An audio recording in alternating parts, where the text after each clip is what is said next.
Narcissism, child abuse, and exploitation have been looming, shrouding the Kardashian matriarch in a cloud of scandalous intrigue. Sorry. You remember Robert Kardashian, Kris's first hubby? Well, according to his diaries, Kris was not just an ambitious mom, but an allegedly abusive one too. Picture this. It's the 90s, and Kris is said to be kicking, beating, and even threatening to kill Kim. Can you even imagine? But the shocking claims don't stop there. Robert's diaries also point out that Kris might have left her maternal instincts at the door of a high-end boutique, often leaving her kids alone for days while she was off romancing a younger man. I'm talking about the handsome soccer player, Todd Waterman. This juicy tidbit was dropped by Robert's widow, who spilled the beans after his death. And what do the Kardashians do when someone spills tea? They sue.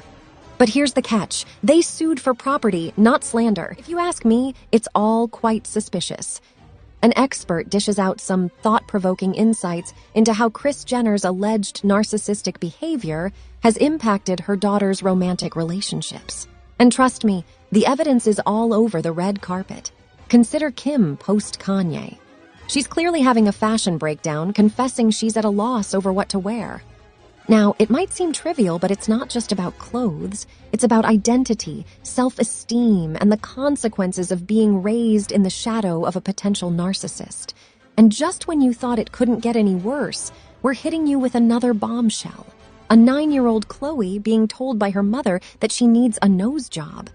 I mean, isn't that just horrifying? This shocking revelation raises so many questions. Has Kris been instilling and encouraging insecurities in her daughters about their appearance all along?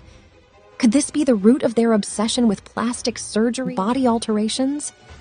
Despite the whispers and glances, Chloe doesn't point all fingers at Kris. But she does give Kris a lion's share of the blame for her body image issues.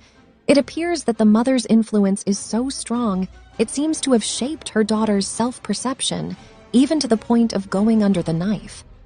Now ever wondered why Kris always pushes her girls into the limelight, but not her boy? You've probably heard of Kanye accusing Kim of playing games with their children's upbringing.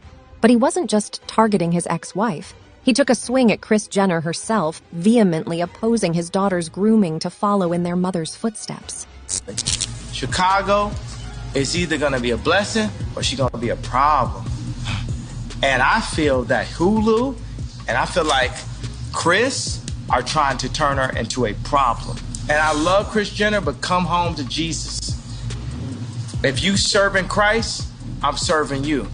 If you serving anything but Christ, as you tell Kim and Kylie and Chicago what to do, then it's up. Playboy, sex tapes, a glitzy whirlwind of fame at a tender age. Kanye wanted none of it for his children. He claimed that this world of adult entertainment had destroyed his family. Bold words, don't you think? Remember Kim's infamous sex tape with Ray J that suddenly surfaced after their breakup? Kanye dropped a shocking revelation accusing Kim and Kris of leaking the tape for publicity. Allegedly, Kris had strategized the entire scandal, following in the footsteps of Paris Hilton's sex tape release. If Kanye's accusations are to be believed, Kris's so-called momager instincts look more like puppeteering, with her daughters as the marionettes.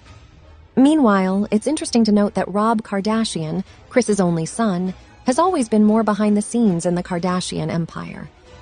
Perhaps Kris's strategy of riding the wave of female empowerment and the beauty industry is a tad too biased.